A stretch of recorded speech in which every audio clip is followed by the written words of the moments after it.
Hold on 1 second.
Hi, everybody that's already in here.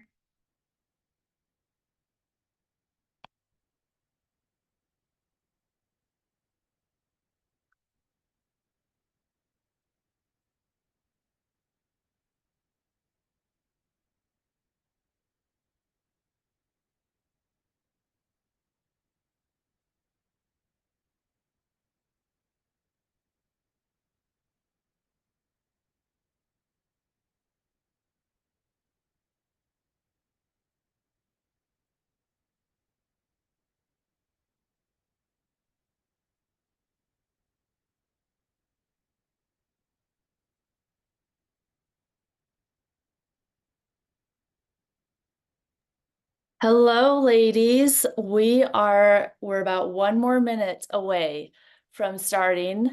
I'm Lauren Hostetler, and I am doing this Zoom in collaboration with Shannon Waters, who is the owner Hi. of Gastro Gnome. So in about another, well, we got like 30 seconds. We'll start here. Okay. I just want to give as many people as much time as possible to log in. So we'll get going here soon.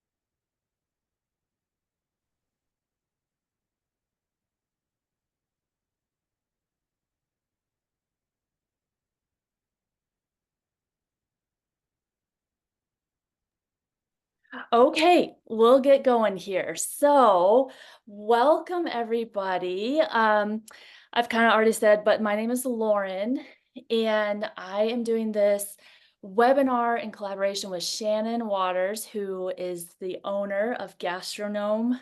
And you guys will get to hear all about that. But just real quick, couple housekeeping items. When you come in, you should be muted, but just in case, make sure you are on mute when you come in. We will have time at the end for questions. So if you have any questions, as Shannon's sharing, write some questions down and know that we will have some time at the end, and we welcome any questions that you have. And then also at the end, we're going to be doing a raffle giveaway. So everyone who is attending here live will be entered in for that raffle giveaway.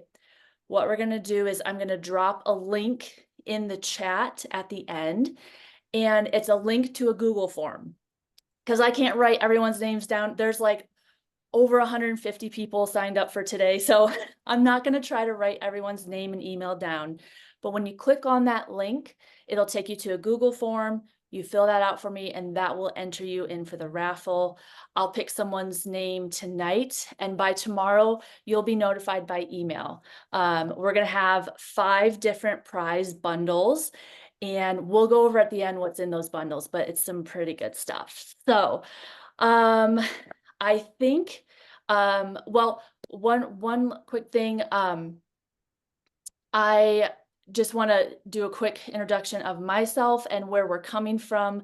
Shannon and I are both in Bozeman, Montana, and we're both very passionate about helping empower women to get into the outdoors, to get into the mountains, to go on all sorts of adventures. And so we just want to bring some valuable information to you ladies tonight. I am a full-time nurse, but on the side, I have a business that leads women on backpacking trips. And so we go on some backpacking adventures into the Montana mountains. And I found Shannon's meals last summer, and they were phenomenal. And so we just kind of struck up a friendship through, shared interests, and decided to partner on this webinar. And I hope that you guys find some value and learn some good stuff. So I'm going to kick it over to Shannon, and we'll get started.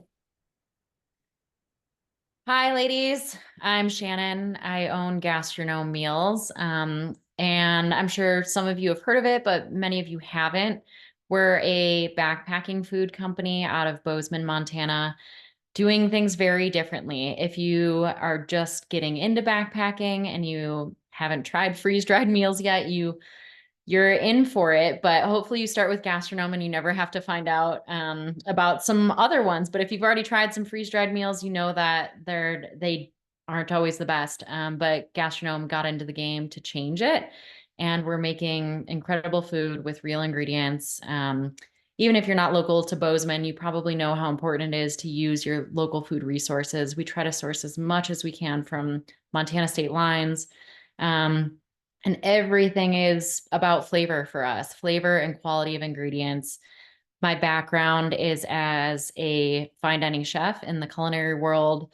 I was formally trained in New York at the French Culinary Institute, but then I went on to restaurants around the globe and trained there. So lots of food knowledge going into our food, but also just a pure love for food. So we're making something different. It's definitely a very different product to have in the outdoors. So that's what we're doing. And I'm happy to share a lot about what I know and have learned about backpacking and how to pack for it and how to fuel yourself.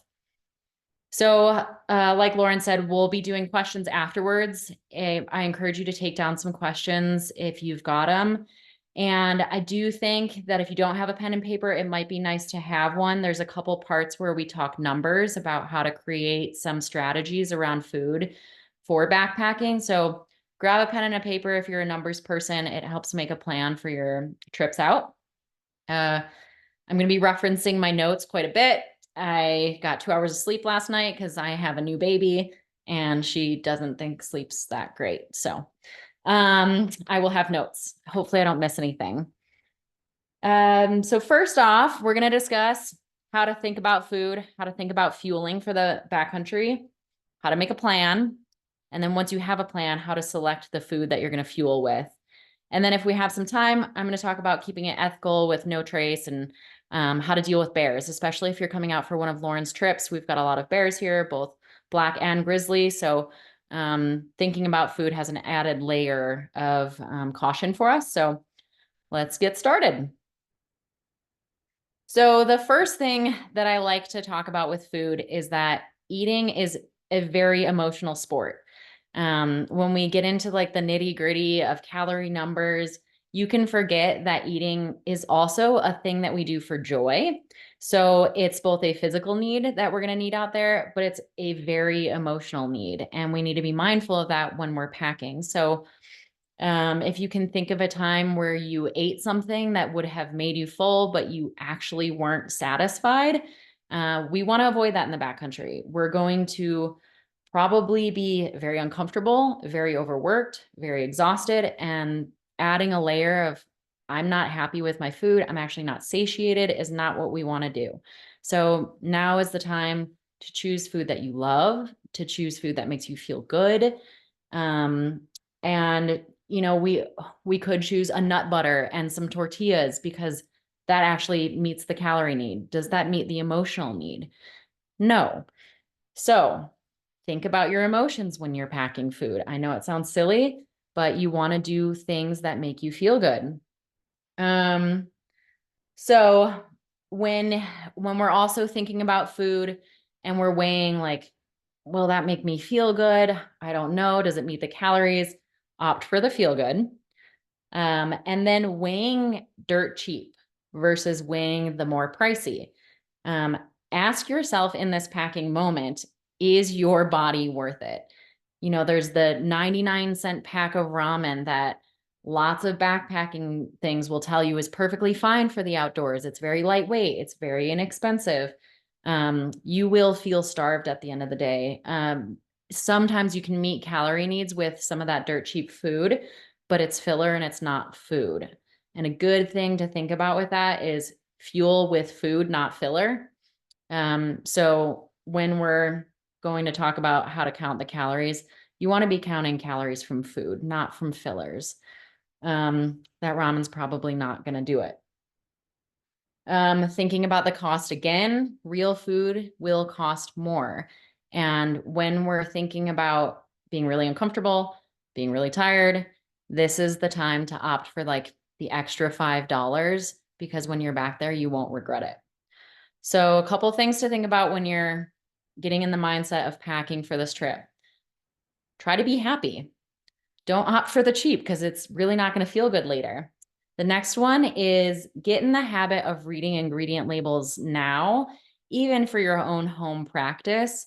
It's something that I do, and I'll just pick the first thing up that I see, and I'm going to put it in my cart. And then I read the ingredients and I make a choice based on that. I think that probably comes from years of working in the food industry. But if you don't already do that, I really encourage you to start doing it now. You'll start to become familiar with things that you don't know whether or not they're good for you. Here's a time to not choose the thing that you don't know and choose the thing that you do know. So if you don't eat tapioca maltodextrin at home, it's not a thing you cook with, it's not a thing that you're like, oh, I'm going to go to the shelf and pick that up. Or, wow, that's such a great ingredient. I really want that in my food. Don't choose it for the backcountry for a couple reasons. One, health and safety. You don't know if you're allergic to these new things. But two, you don't want to throw your gut for a roller coaster when you're in the backcountry. So we want to choose things that we're familiar with, that we aren't like, I don't know that word. I don't know if I should eat that, but here I go. So really important, choose things you would also choose at home. The tapioca maltodextrin is a big one in freeze-dried foods because it's a fat stabilizer. Um, this one in particular, I try to avoid because it does cause constipation or sometimes the opposite. It reduces the number of good bacteria and increases the number of inflammatory bacteria, which you might have heard like trail bubble guts. That's where this type of thing is coming from. So good rule of thumb is if you're not going to eat it at home, don't take it with you on the trail. It's not a good time to introduce something new. And a good way to know what you eat at home, if you aren't already exploring your nutrition labels, is to pick up that can of tomatoes. Check out what's in it. You'll probably see some things you didn't know were in there, but aren't necessarily bad for you, like calcium chloride. Most canned tomatoes are going to have that in there. You've been eating it all along. You probably didn't notice. A lot of healthier options will have that in there because it adds a salty flavor without changing the salt label. It's neither here nor there, but check to see what you're eating at home. Go through your cupboard, look at those ingredients and go, okay, my stomach's already comfortable with these things. If I see that on a freeze dried meal, I'm not going to run away from it. If I see something new that might cause some gut issues, I'm probably not going to go with that. So that's kind of the way to think about food. Read your ingredients. Don't opt for cheap if you really don't have to. And choose with your emotions. If you can stay within that calorie baseline we're about to talk about, make sure that you're making yourself happy. So now comes the plan. And this is where you might want some notes to think about how we're going to create a calorie baseline for our trip. Maybe it's one night, maybe it's two. This will be a really good tool to help you craft that. Packing too much or too little. Oftentimes, as new backpackers, we're a little freaked out. We don't want to have too little food. We're nervous. We pack all sorts of stuff and we end up carrying around a bunch of weight that we didn't need. And then the opposite can happen too. If you totally undershoot what you're going to need because you don't know how much energy you're going to expel, you could be really hungry. Neither are great. So we're going to work in a little baseline area. So I have two simple ways that you can calculate your rough calorie needs. Everybody's different, and use some common sense.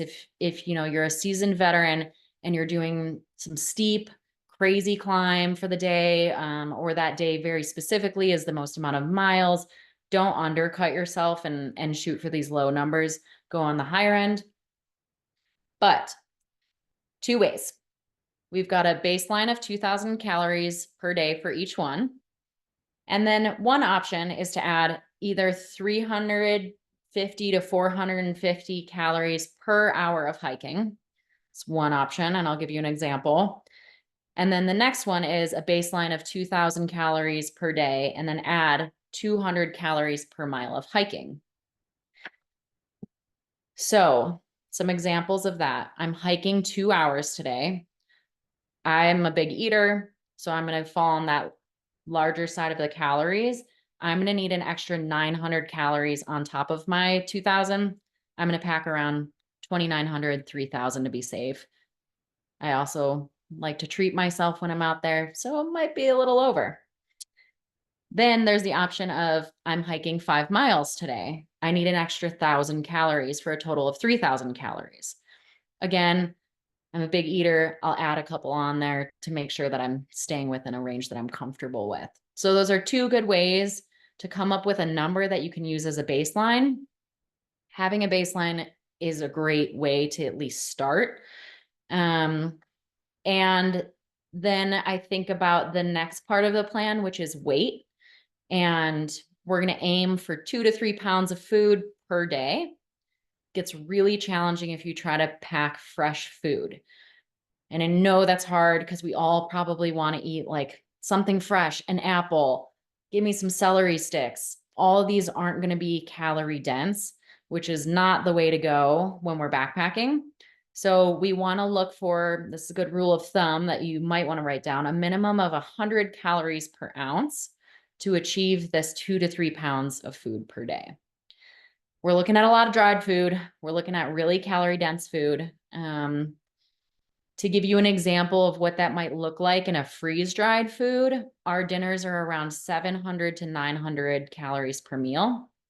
That gets you a huge head start on that number. Our breakfasts are around 600. Again, that pulls a big chunk out of that number that we're trying to get to. And then I always pack a safety trail mix that we make. It's around 1,200 calories per small bag. So, two ways to think about the way that you're going to pack: set a calorie baseline, have a poundage that you're trying to achieve, and go from there.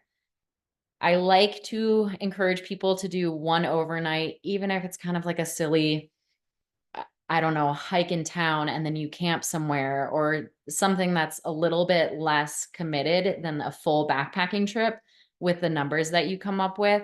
That way you can test it and say, wow, that was like way too much food, or wow, that was so far under what my body's used to.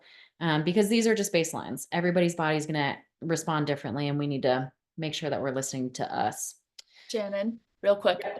I put those calories needs in the chat, ladies. So if you were like rapidly taking notes, it's in the chat. But just like, yeah. So Yeah, okay. and if you guys want to go over it again, happy to. Great. So if you're food nervous, this will help keep you in like a set amount of calories. And if you look at your stash and you're like, oh my God, I was going to pack 7,000 calories for one day, then we can clearly like size it down. And similarly, if you start packing, you're like, wow, that's not even 2,000 calories. You're going to have to renegotiate your food plan. You can use a home scale for this to see what 2 to 3 pounds looks like, even before you go shopping, to be like, what am I even looking for? That can be helpful. And that's kind of the two parameters I use to pack a bag: my weight and my calories that I need for the trip. And then thinking about the ethics here, the pack it in, the pack it out, and the bears. Packing needs to be trash and bearware, especially if you're in Montana. So if you have some extra time ahead of time, repacking items into smaller bags, let's say you get a trail mix that has like this much space at the top.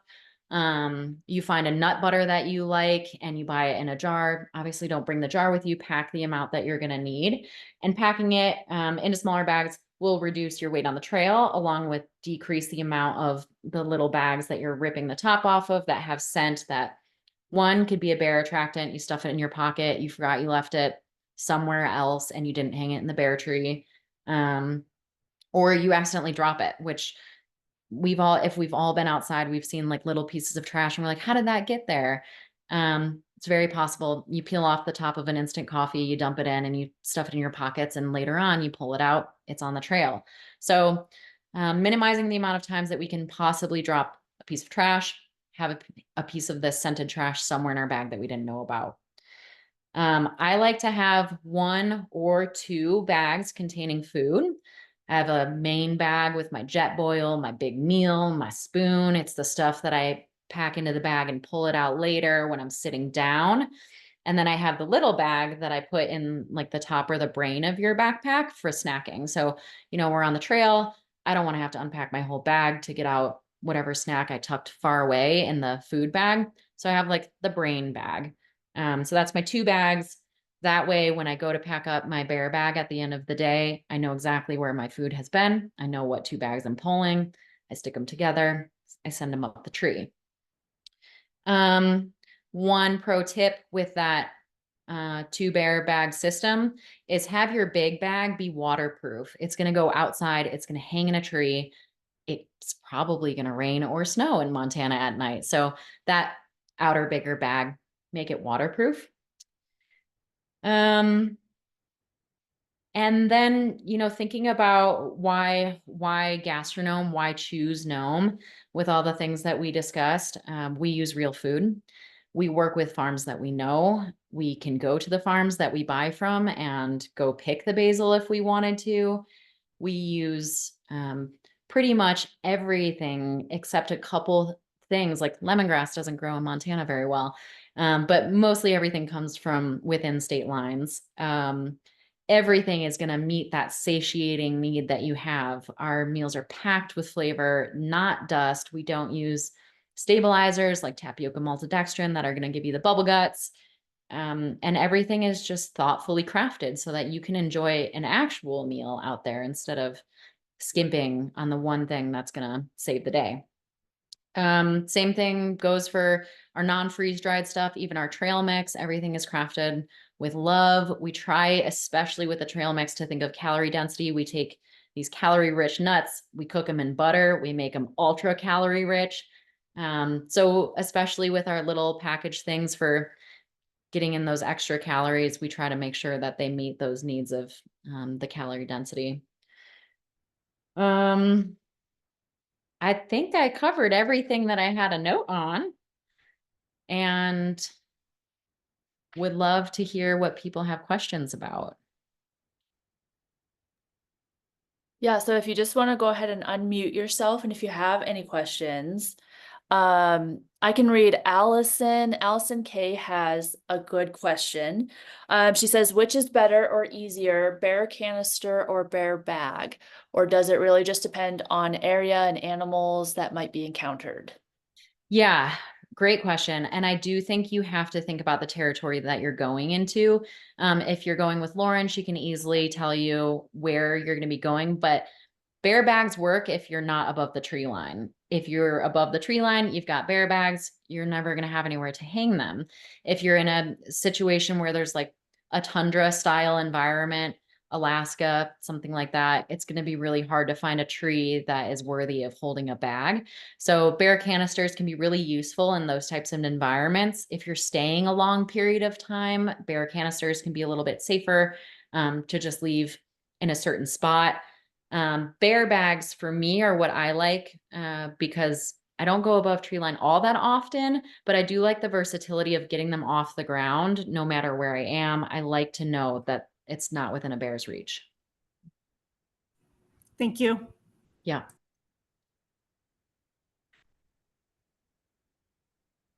Good. Any other questions that you ladies have? Do you ship? I have a quick question. Sorry, Lauren. No, Hi. hi. Lauren and I work together, Yes. and that's my cousin Dawn down there. So, anyway, do you figure out calories per pound of your body weight, or is it just a standard flat 2,000 plus, whatever you Yeah. So miles per hour? I like to steer away from having food to do anything with your body weight. Sure. And I like to give us a baseline of people in general consume around 2,000 plus calories a day. If you start with that baseline, you're at a good starting point. From there is where I add in my either miles or the hours of hiking. Okay. And that's why it's going to be a little bit different for everybody. And even if we were to factor in weight, it wouldn't really make enough sense to use that as a good benchmark. But I do think 2000 is a great starting point. Try it out with like the 2 hours of hiking and see if, you're more on the 350 or the 450 added calorie range. Okay. Do you ever recommend like a powdered protein type mix? It can I bother your personally, stomach and it can be yeah, weird. I So personally like to stick to the fuel with food sure. statement. And if I'm looking for those calories, I know a few really good ways to achieve it. A nut butter is going to be an awesome way if Hmm. you like it on a piece of toast or you do want something fresh, like bringing an apple to enjoy it with. But I don't think I've ever eaten a powdered one, but in general, I encourage people to try to find calories in food so that one, you can digest it a little bit better, but two, you feel good about eating. You're eating food, it satiates you, it fills you up. Okay. Yeah. Well, But great thanks. questions. Yeah. Okay, some questions in the chat here. Do you ship to Canada? We can. Our website is not set up for it, but I'm happy to help out with that. If you either shoot Gastro Gnome a DM, I'll respond to that, or you can send us an email to team@Gastro Gnome Meals. But easiest is probably Instagram. Just shoot us a message and I'm happy to get it set up for you. Okay, cool. And then Lori says, wondering about protein, carb, fat ratios. Yeah. Um, I haven't done a ton of research into that. And I know that there is pretty good data out there on what people need to be able to fuel properly. I personally don't look at it really that way. I mostly just pay attention to like total calorie number. Mhm. Something too, like that and Shannon, I liked what you said in the beginning of just testing it out before you go on your trip. And something that I'll do too is when I take long day hikes, I'll note what I took and how I feel because everyone is so different.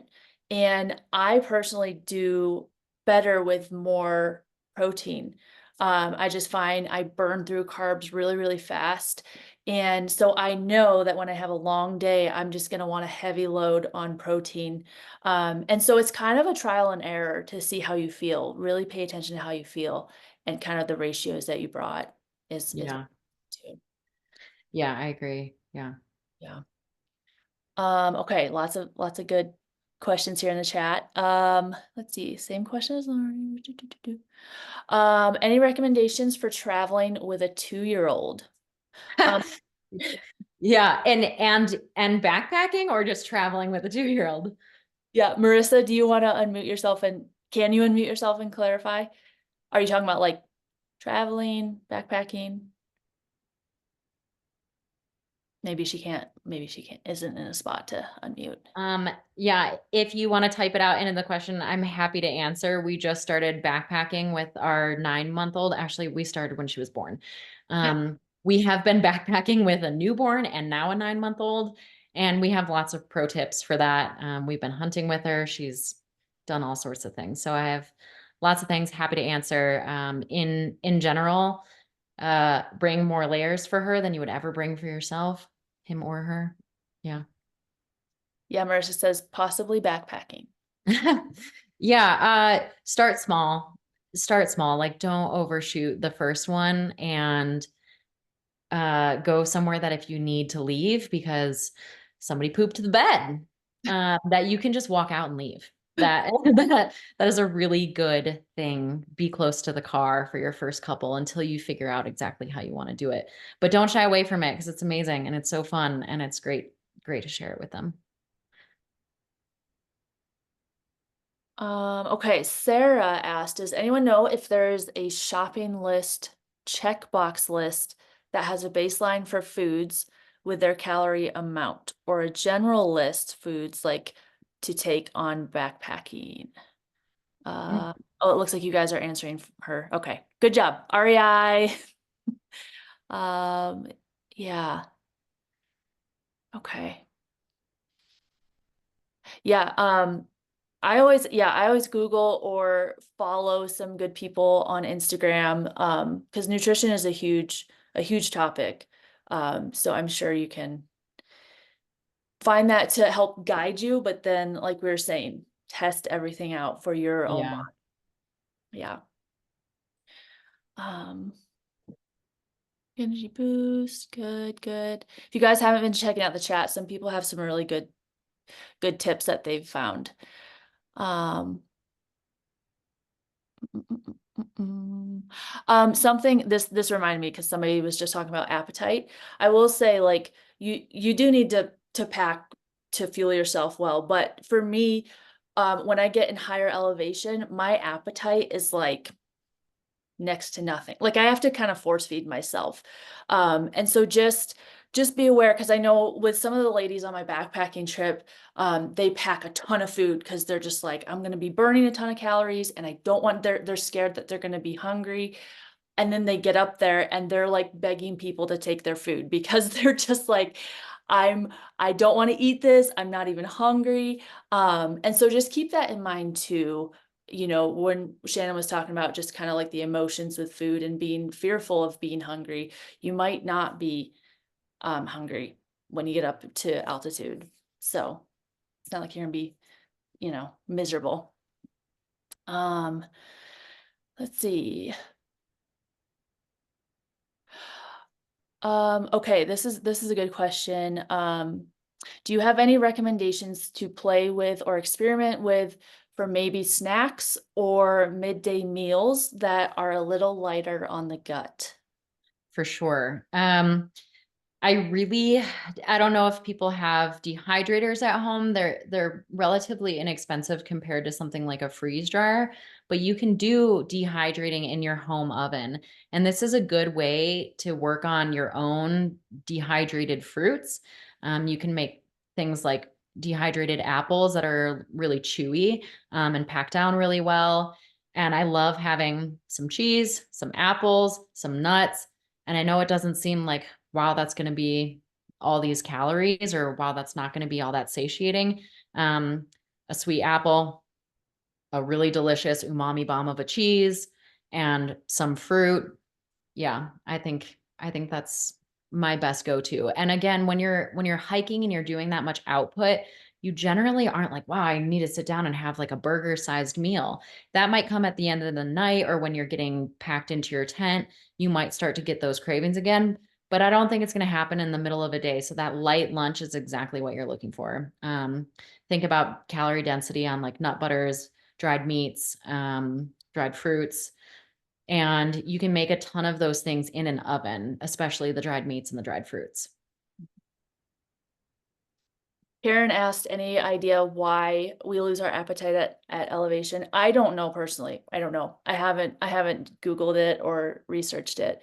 That's been something I've noticed. But Shannon, do you know of any reason why that is?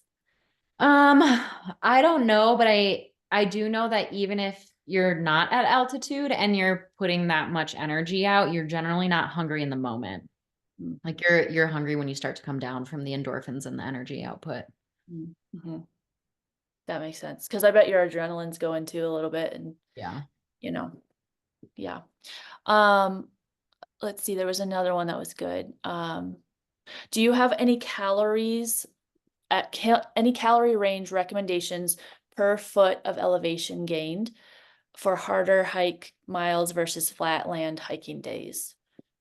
I don't. And a while ago, I looked into it and the numbers were so all over the place. And it was so based on people's personal experience that it really never fit a way to make a baseline from it.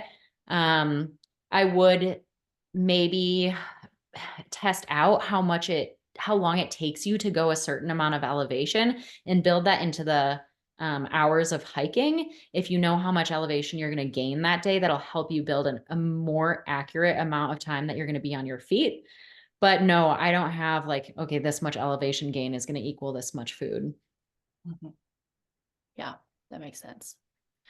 Okay, I think I got all the chat questions. Did I skip anybody's questions? Feel free to unmute and ask them if I didn't see them.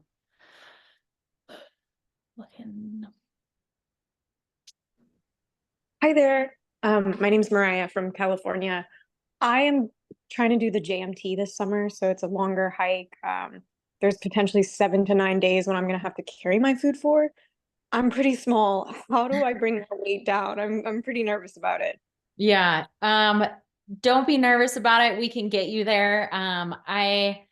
I think your best method of madness is going to be to stick to dehydrated and freeze dried. Do you know if there's going to be water access along the way? Absolutely. There's frequent water sources. Okay. So then your best method of madness is going to be start with the driest of food that has the least amount of water so that you can rehydrate it as you go. That'll be your lightest options. From snack foods to dinners, breakfast, I would try to make sure that everything is dried. Um, and yeah, if you want to shoot me a message on Gastronome's Instagram, I can help you build out a more specific day to day that will make you feel more comfortable going into it. Because 7 days is a lot to fit into a backpack, no matter what, even if everything is dried, but you can definitely achieve it with some water-free food if you have water along the way. Mhm. Amazing. Thank you so much. Yeah, And happy to your help. Instagram will be in that'll be in the chat or in the email? Yeah, Lauren, could you just Yeah. throw that in there for me? Yeah, Yeah, Thank you. You thanks. guys this has been great. Yeah. sure. I'm going to try to do some kind of summary email to, I mean, like just the email so that you can contact Shannon if you have further questions. So you can stay in touch, and like if you think of a question later and like, oh, I wish, I'll make sure you guys have her contact information. Yeah, I love talking food. It's all I think about besides my baby. I think about her too, I swear. But it's food and the baby, and I love to talk about food. So if you have questions, I'd love to help answer them. Yeah, here comes the Instagram in the chat. Hold on, where'd it go? Okay. And you guys, I mean, I've tried a lot of different freeze-dried meals, and they always do not agree with me in one way or the other in my digestive system. And so when I was going to be leading trips all last summer, I was like, oh no, this is going to be a whole summer of just GI issues. And I found Shannon through Instagram, and I was like, "Ooh, she's right down the road from me and she sources everything local." And so I was like, I'll give it a try. It was so good. All the women were jealous of, they were like looking at my meals and they're like, "What do you have?" And I mean, it's so great. I had zero stomach issues all summer. I ate them all summer. So they really are just phenomenal food. Um, and all the ladies coming on Mo Mountain's backpacking trips are getting gastronome. They're all getting fed with gastronomes. Lucky ladies. They are. They have no idea. And on that note, like we meet every dietary restriction we can possibly think of. So we have tons of options for like gluten-free, dairy-free. We have vegetarian dinners, a vegan meal. So lots of stuff if you're navigating any of that kind of thing. And we're not adding the stabilizers that the other ones are gonna you'll find in the other ones. But that does mean a shorter shelf life, which means the people that I feed have to get out in the next 3 years. And I really hope that you're going to be doing that. But the other ones you'll find like, wow, these are apocalypse stable. They'll be good for another 25 years.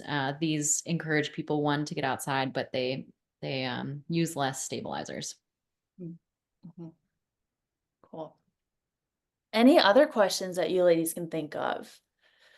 I had a quick question Mhm. back to the elevation gain thing. Do you have any idea, like, at what point the elevation gain is going to necessitate some extra calories? Like, what's the threshold for Yeah, sort of trail intensity or whatever to where you need to right. calculate that in? Yeah, I don't know at what point, like, oh, when you gain 1,000 feet, you're going to feel this way. Again, I think it's so personal for each person's abilities. I would test that one on how long it takes you to go that amount of elevation. Like, if let's say that the trail that you're going out in the Beartooth, you're going to gain 4,000 feet of elevation over the course of 6 hours. okay, let's do 3 hours and 3,000 feet of elevation gain and see how long that takes. Calculate those calories and then, double it. So give yourself the opportunity to test these things before, like a regular baseline or someone came up with an altitude gain equals this many calories thing. I would check it out based on how long it takes an individual person. Okay, thanks. Yeah.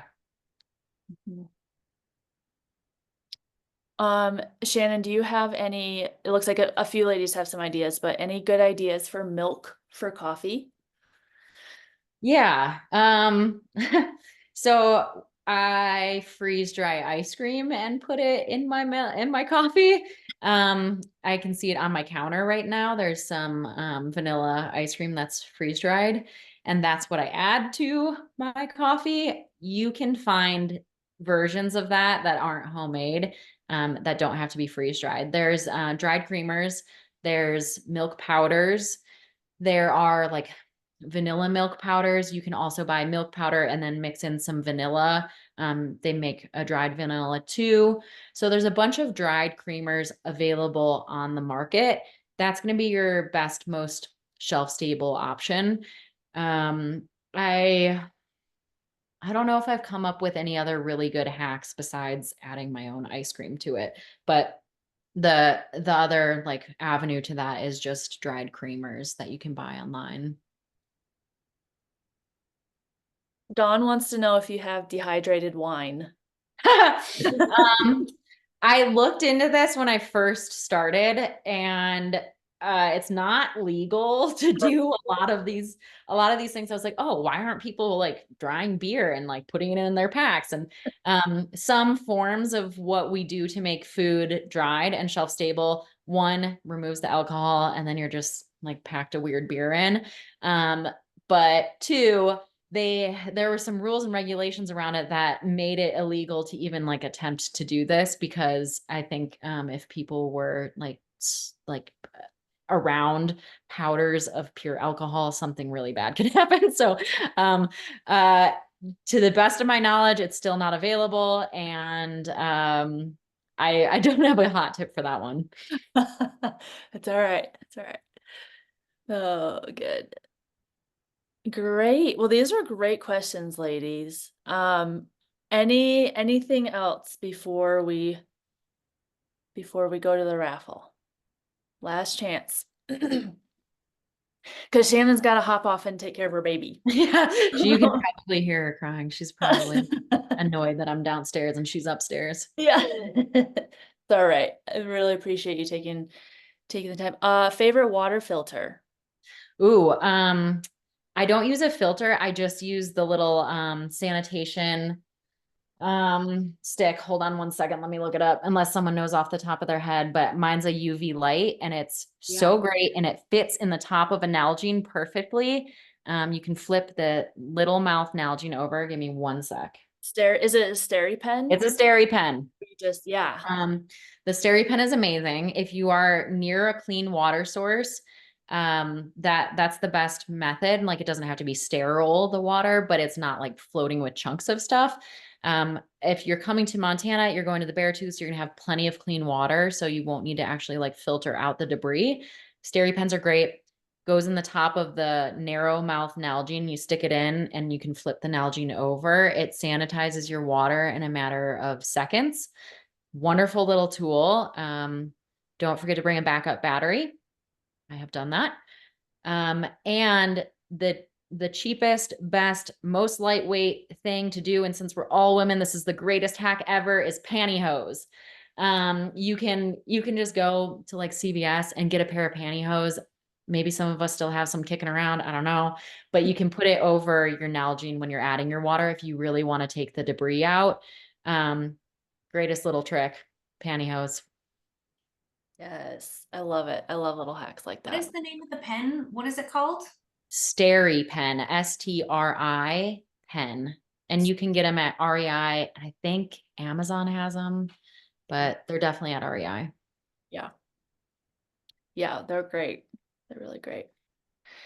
Okay, well, thank you so much, Shannon. Everybody stay on. Shannon's gonna get off, but then we'll do the raffle.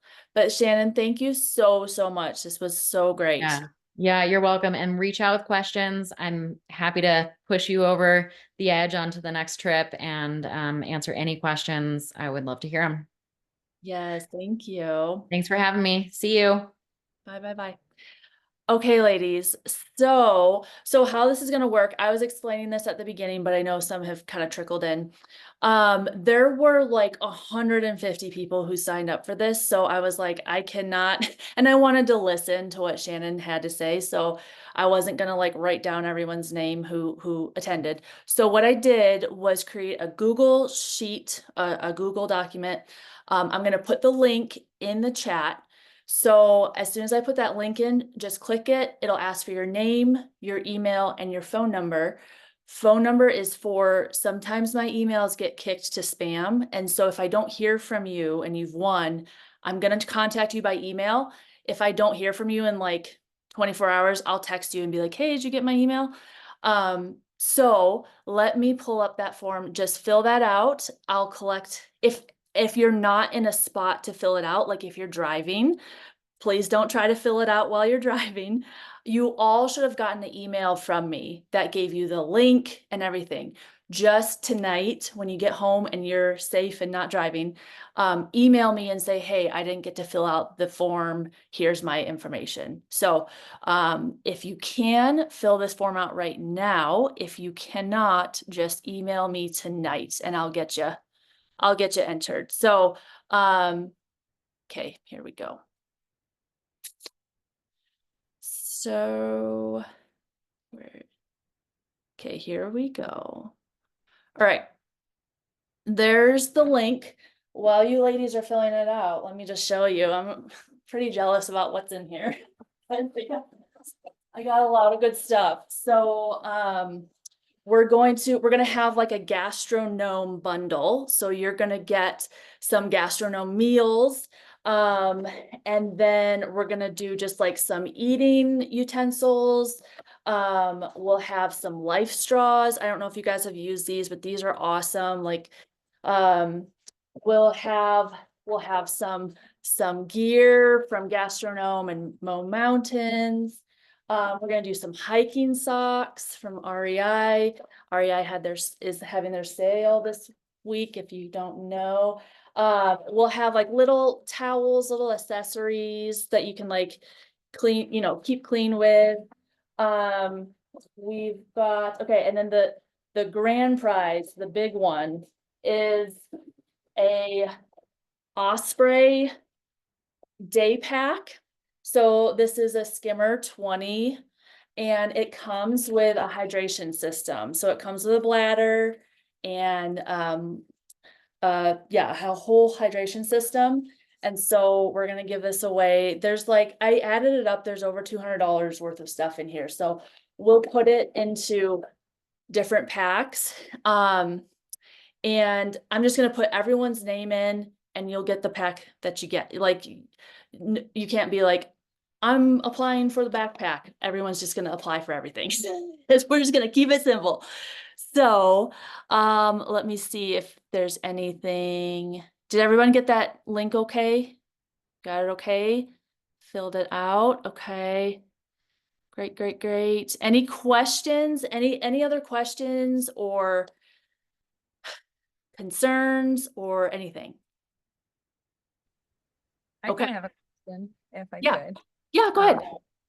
So I'm trying to find other people in my area. I'm from Michigan, and I'm trying to find people in my area to start kind of building on each other's knowledge and experience.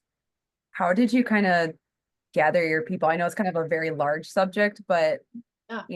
I'm hoping to kind of reach out feelers to see people in my area to start building up experience to be able to get to that good times with backpacking. Yeah, no, that's a great question. Facebook groups are great. If you just search different Facebook groups in your area. And then I don't know how many of your friends are outdoorsy, but you just kind of, it does take some time to kind of build up your community and just start hanging out with them, start inviting people on hikes. I built up a women's hiking group here in the Gallatin Valley.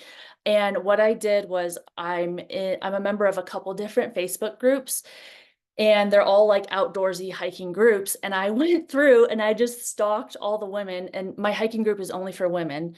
I just went through, and a couple days a week I would voice memo and invite some ladies. Like I'm like, oh, she looks cool. She looks like someone I would be friends with. So I would voice memo her and be like, hey, I'm starting this hiking group. Do you want to join? Some people got weirded out. Some people blocked me. Some people thought I was a scammer, but most people were like, oh my gosh, yes, I would love to. And so I just over time built up my own community. It's a group of like 70 to 80 women now, and we just do day hikes. We go paddle boarding, we'll go cross country skiing. So I would just say, like, just stay consistent with it and just keep your eyes open, be available and put yourself out there in lots of different spots. But social media is a great place to do that.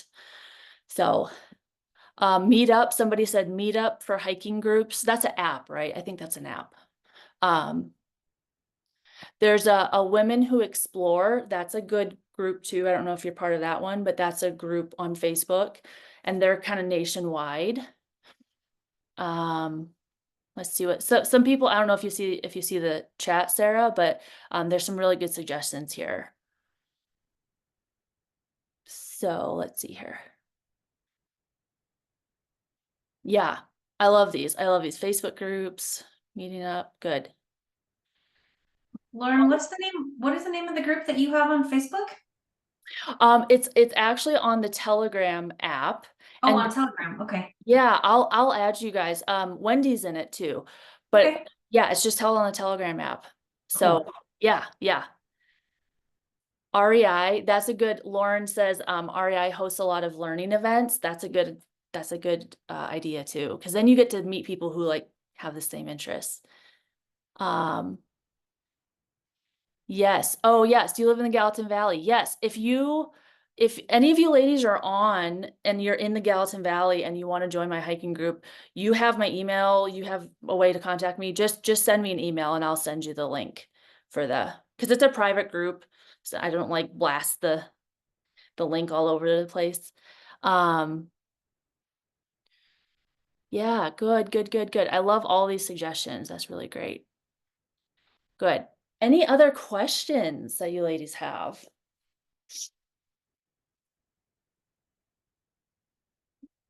Okay. Sorry. Oh yeah, Just yeah. have to everyone. I like your hair. I have super curly hair. I need to use conditioner. How do you backpack for long trips with curly hair? Oh, it's a struggle. My backpacking, I don't take really long trips anymore. Just because I'm getting older and sleeping on the ground that long is hard. But in the past, keeping it in a braid has been helpful. And then sometimes I do, like, if we're near water, I will just kind of try and like rinse it out and wash it. It's gonna be frizzy. It's just, I haven't found a good way to keep the frizz under control. I wear a hat, like a ball cap, braids. Sometimes I'd bring a buff and just like wear that, but it's just, if any other curly haired girls are on and have any ideas, the tighter the braid, the better, Sarah says. Yeah. What else? All the braids. Yeah. Good luck. Thanks. That was off topic. It's hard. Yeah. All right, good. Well, if you ladies have any other questions, just feel free to email me. I'm very active on social media too. You can always send me a DM. I'm at my name, Lauren Hostetler. I'm on social media, or my business is Mo Mountains, and I'm very active on both. So you can always get a hold of Shannon or I. But I'm so glad you guys showed up. Thank you for coming. I hope this was helpful and informative. I'll probably wait till tonight to get all the names and then let you ladies know tomorrow who won the raffle. All right, you guys have a good night. We'll see you later.